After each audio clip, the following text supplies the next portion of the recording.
Aku nak cerita kisah terowong Monara di Perak.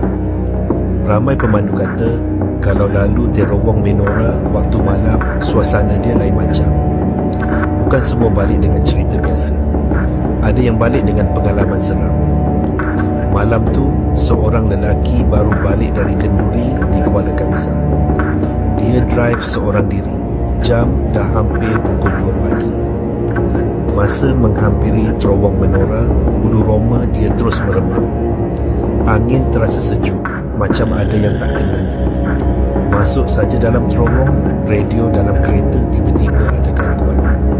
Bunyi statik bercampur dengan suara bisikan, macam perempuan menangis perlahan. Dia cuba kuatkan volume, tapi bunyi itu makin jelas. Keluar dari terowong, dia nampak kelibat seorang wanita berbaju putih, rambut panjang, menutupi muka, berdiri di divider jalan. Jantung dia berdegup kencang, tapi dia cuba pandang ke depan, tak nak pedulikan bayangan tu.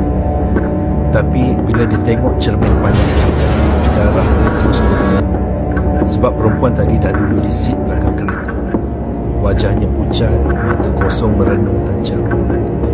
Sejak malam tu, lelaki itu sumpah takkan lalu terowong Menora seorang diri lagi. Sebab dia tahu, bukan semua bayangan datang dari lampu kereta. Inilah bayangan malam.